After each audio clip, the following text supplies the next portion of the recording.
ओम शांति। 18 नवंबर 2023। बाबा के महावाक्य। मीठे बच्चे, मनुष्य को देवता बनाने की सर्विस का तुम्हें बहुत बहुत शौक होना चाहिए, लेकिन इस सर्विस के लिए स्वयं में हड्डी धारना चाहिए। प्रश्न: आत्मा मैली कैसे बनती है? आत्मा पर कौन सी मैल चढ़ती है? उत्तर: मित्र संबंधियों की याद से आत्मा मैली बन जाती है। पहले नंबर का खिचड़ा है देह अभिमान का, फिर लोभ मोह का खिचड़ा शुरू होता है। यह विकारों की मैल आत्मा पर चढ़ती है, फिर बाप की याद भूल जाती है, सर्विस नहीं कर सकते हैं। गीत: तुम्हारे बुलाने को जी चाहता है। ओम शांति। यह गीत बड़ा अच्छा है। बच्चे गारंटी भी करते हैं कि आपका सुन करके फिर यह ज्ञान सुनाने की दिल होती है। याद तो बच्चे करते हैं, यह भी जरूर है। कोई याद करते होंगे और मिले भी होंगे। कहा जाता है, कोटों में कोई आकर के यह वर्षा लेते हैं। अभी तो बुद्धि बहुत विशाल हो गई है। जरूर 5000 वर्ष पहले भी बाप राजयोग सिखाने आया होगा। पहले पहले तो यह समझाना है कि नॉलेज किसने सुनाई थी, क्योंकि यह बड़ी भूल है। बाप ने समझाया है, सर्वशास्त्रमयी शिरोमणि गीता है भारतवासियों का शास्त्र। सिर्फ मनुष्य यह भूल गए हैं, सर्वशास्त्रमयी गीता किसने गाई और उससे कौन सा धर्म स्थापन हुआ। बाकी गाते जरूर हैं, हे भगवान आप आओ। भगवान तो जरूर आते ही हैं, नई पावन दुनिया की रचना रचने। दुनिया का ही तो फादर है ना। भक्त गाते भी हैं, आप आओ तो सुख मिले या शांति मिले। सुख और शांति दो चीजें हैं। सतयुग में जरूर सुख भी है, बाकी सब आत्माएं शांति देश में हैं। यह परिचय देना पड़े। नई दुनिया में नया भारत राम राज्य था, उसमें सुख है। तब तो राम राज्य की महिमा है, उसको राम राज्य कहते हैं, तो इनको रावण राज्य कहना पड़े, क्योंकि यहाँ दुख है, वहाँ सुख है। बाप आकर सुख देते हैं। बाकी सबको शांति धाम में शांति मिल जाती है। शांति और सुख का दाता तो बाप है ना। यहाँ है अशांत दुख, तो बुद्धि में यह ज्ञान टपकना चाहिए। इसमें अवस्था बड़ी अच्छी चाहिए। ऐसे तो छोटे बच्चों को भी सिखलाया जाता है, परंतु अर्थ तो समझा ना सके। इसमें हड्डी धारना चाहिए। जो कोई फिर प्रश्न पूछे तो समझा भी सके। अवस्था अच्छी चाहिए, नहीं तो कभी देह अभिमान में, कभी क्रोध मोह में गिरते रहते हैं। लिखते भी हैं, बाबा आज हम क्रोध में गिरा, आज हम लोभ में गिरा। अवस्था मजबूत हो जाती है तो गिरने की बात ही नहीं रहती। बहुत शौक रहता है मनुष्य को देवता बनाने की सर्विस करे। गीत भी बड़ा अच्छा है, बाबा आप आएंगे तो हम बहुत सुखी हो जाएंगे। बाप को आना तो जरूर है, नहीं तो पतित सृष्टि को पावन कौन बनाए? श्री कृष्ण तो देहधारी है। उनका व ब्रह्मा, विष्णु, शंकर का नाम नहीं ले सकते। गाते भी हैं पतित पावन आवो, तो उनसे पूछना चाहिए, यह तुमने किसके लिए कहा? पतित पावन कौन है और वह कब आएगा? पतित पावन वह है, उनको बुलाते हो तो जरूर यह पतित दुनिया है। पावन दुनिया सत्युग को कहा जाता है। पतित दुनिया को पावन कौन बनाएंगे? गीता में भी है, बरोबर भगवान ने ही राजयोग सिखाया और इन विकारों पर ही जीत पाई। काम महाशत्रु है। पूछना पड़ता है कि यह किसने कहा कि मैं राजयोग सिखाता हूँ? काम महाशत्रु है। यह किसने कहा कि मैं सर्वव्यापी हूँ? किस शास्त्र में लिखा हुआ है? किसके लिए कहा जाता है पतित पावन? क्या पतित पावनी गंगा है या और कोई है? गांधी जी भी कहते थे, पतित पावन आओ। गंगा तो हमेशा है ही, यह कोई नई नहीं है। गंगा को तो अविनाशी कहेंगे। बाकी सिर्फ तमोगुणी तत्व बन जाते हैं तो उनमें चंचलता आ जाती है। बाढ़ कर देते हैं, अपना रास्ता छोड़ देते हैं। सत्युग में तो बड़ा रेगुलर सब चलता है। कम जास्ती बारिश आदि नहीं पड़ सकती। वहाँ दुख की बात नहीं। तो बुद्धि में यह रहना चाहिए कि पतित पावन हमारा बाबा ही है। पतित पावन को जब याद करते हैं तो कहते हैं, हे भगवान, हे बाबा। यह किसने कहा? आत्मा ने। तुम जानते हो पतित पावन शिव बाबा आया हुआ है। निराकार अक्षर जरूर डालना है, नहीं तो साकार को मान लेते हैं। आत्मा पतित बनी हुई है। यह कह नहीं सकते कि सब ईश्वर हैं।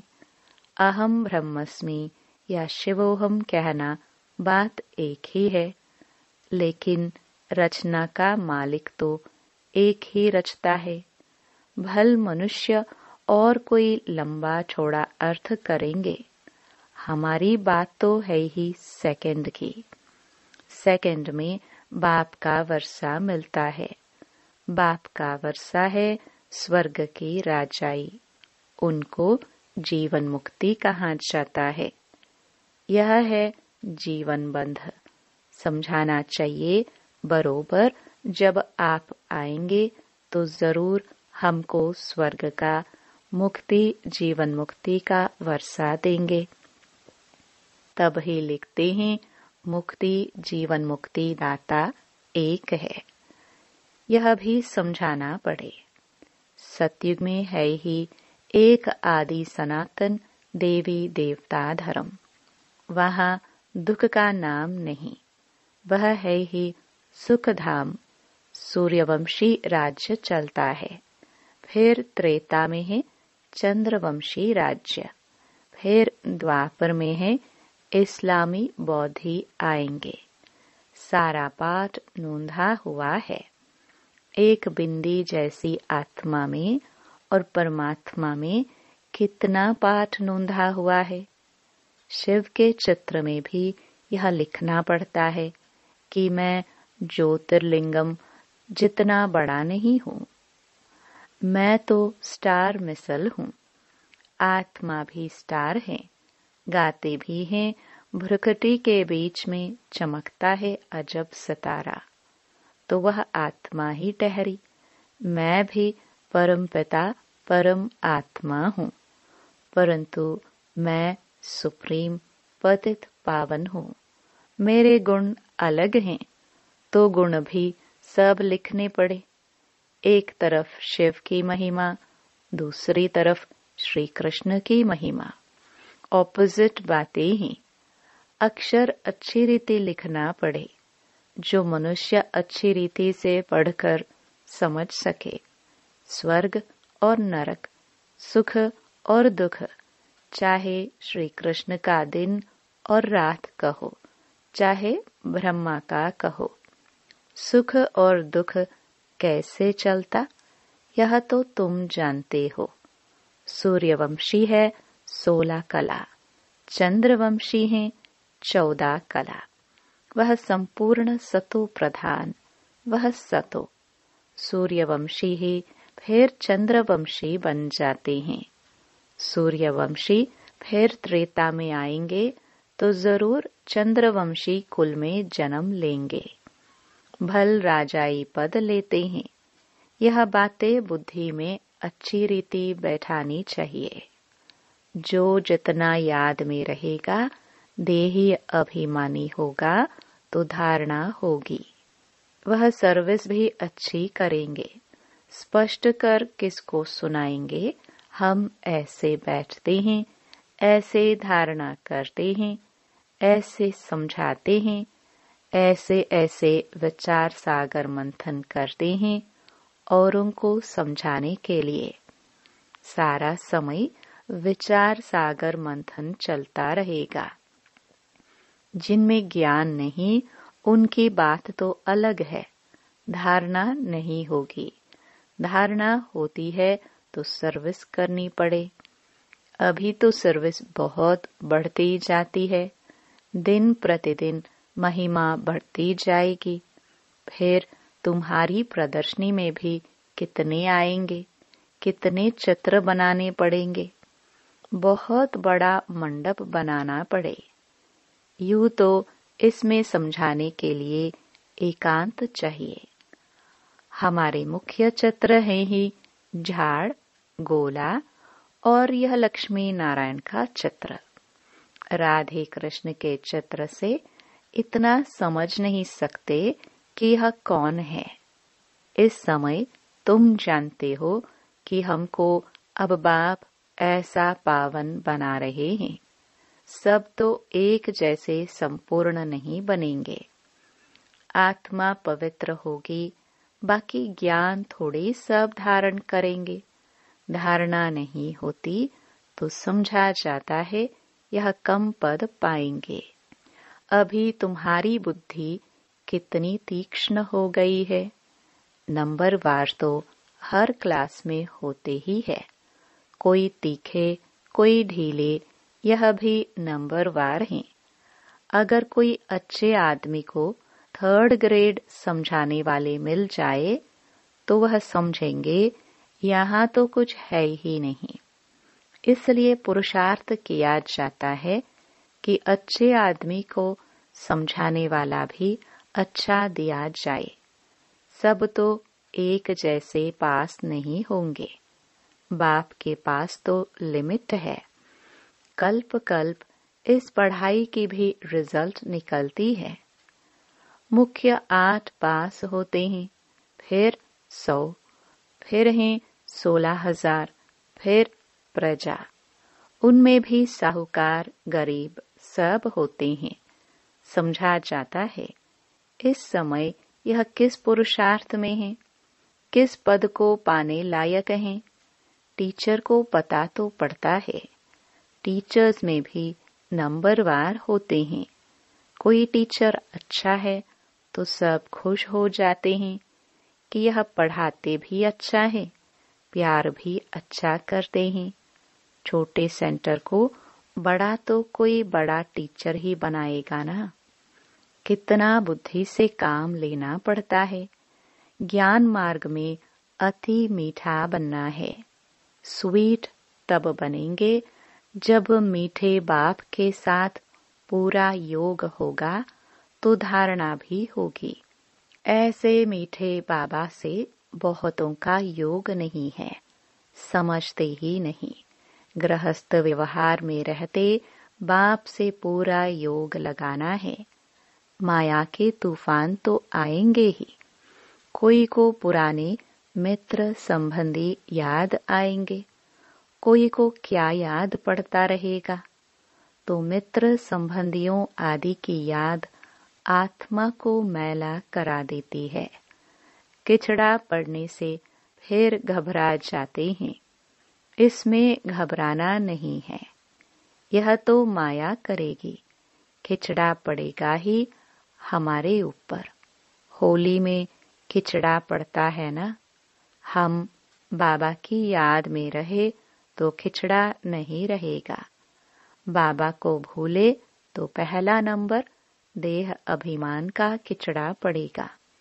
फिर लोभ मोह आदि सब आएंगे। अपने लिए मेहनत करनी है, कमाई करनी है और फिर आप समान बनाने की मेहनत करनी है। सेंटर्स पर सर्विस अच्छी होती है। यहाँ आते हैं तो कहते हैं हम जाकर प्रबंध करेंगे, सेंटर खोलेंगे। यहाँ से गए खलास। बाबा खुद भी कह देते हैं तुम यह सब बातें भूल जाएंगे। यहाँ तो भट्ठी में रहना पड़े जब तक समझाने लायक हो जाए। शिव बाबा का तो सबसे मीठा कनेक्शन है ना। समझ सकते हैं किस प्रकार की सर्विस करते हैं। स्थूल सर्विस का इजाफा मिलता अवश्य है। बहुत हड्डी सर्विस करते हैं, परंतु सब्जेक्ट तो है ना। उस पढ़ाई में भी सब्जेक्ट होती हैं, तो इस रूहानी पढ़ाई के भी सब्जेक्ट हैं। पहले नंबर की सब्जेक्ट है याद, पीछे पढ़ाई, बाकी सब है गुप्त। इस ड्रामा को भी समझना पड़ता है। यह भी कोई को पता नहीं है कि 1250 वर्ष हर एक युग में है। सतयुग कितना समय था? अच्छा, वहाँ कौन सा धर्म था? सबसे जास्ती जन्म यहाँ किसके होने चाहिए? बौद्धि, इस्लामी आदि इतने जन्म थोड़े लेंगे। किसकी बुद्धि में यह बातें नहीं है? शास्त्रवादियों से पूछना चाहिए कि तुम भगवानुवाच किसको कहते हो? सर्वशास्त्रमयी शिरोमणि तो गीता है। भारत में पहले पहले तो देवी देवता धर्म था। उनका शास्त्र कौन सा? गीता किसने गाई? श्री कृष्ण भगवानुवाच तो हो ना सके। स्थापना और विनाश कराना तो भगवान का ही काम है। श्री कृष्ण भला कब आया? अभी किस रूप में है? शिव बाबा के ऑपोजिट श्री कृष्ण की महिमा जरूर लिखनी पड़ेगी। शिव है गीता का भगवान। उनसे श्री कृष्ण को पद मिला। श्री कृष्ण के 84 जन्म भी दिखाते हैं। पिछाड़ी में फिर ब्रह्मा का एडॉप्टेड चित्र भी दिखाना पड़े। हमारी बुद्धि में जैसे 84 जन्मों की माला पड़ी हुई है। लक्ष्मी नारायण के भी 84 जन्म जरूर दिखाने पड़े। रात को विचार सागर मंथन कर और ख्याल चलाना पड़ता है। सेकंड में जीवन मुक्ति मिलती है। इसके लिए हम क्या लिखे? जीवन मुक्ति माना स्वर्ग में जाना। सो तो जब बाप स्वर्ग का रचयिता आए, उनके बच्चे बने, तब स्वर्ग के मालिक बने। सतयुग है पुण्य आत्माओं की दुनिया। यह कलयुग है पाप आत्माओं की दुनिया। वह है निर्विकारी दुनिया। वहाँ माया रावण का राज्य ही नहीं है। भल वहाँ यह सारा ज्ञान नहीं रहता। लेकिन हम आत्मा है, यह शरीर बूढ़ा हुआ, इसको अब छोड़ना है। यह तो ख्यालात रहते हैं ना। यहाँ तो आत्मा का भी ज्ञान कोई में नहीं है। बाप से जीवन मुक्ति का वर्षा मिलता है, तो याद भी उनको करना चाहिए ना। बाप फरमान करते हैं मन मना भव। गीता में यह किसने कहा कि मन मना भव? मुझे याद करो और विष्णुपुरी को याद करो। यह कौन कह सकता है? श्री कृष्ण को तो पतित पावन कह न सके। 84 जन्मों का राज भी कोई थोड़े जानते हैं, तो तुम्हें सबको समझाना चाहिए।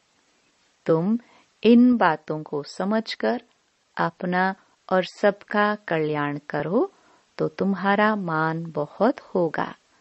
निडर हो, जहां तहां फिरते रहो। तुम हो बहुत गुप्त। भल ड्रेस बदलकर सर्विस करो। चित्र सदैव पास में हो। अच्छा, मीठे मीठे सिखिलदे बच्चों प्रति मात पिता बाप दादा का याद प्यार और गुड मॉर्निंग। रूहानी बाप के रूहानी बच्चों का नमस्ते। धारणा के लिए मुख्य सार। पहला, मीठे बाप से पूरा योग लगाकर अति मीठा और देही अभिमानी बनना है। विचार सागर मंथन कर पहले स्वयं धारणा करनी है, फिर दूसरों को समझाना है। दूसरा, अपनी अवस्था मजबूत बनानी है, निडर बनना है।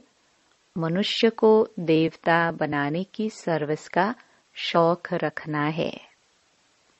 वरदान, सदा खुशी की खुराक खाने और खिलाने वाले खुशहाल खुश नसीब भव।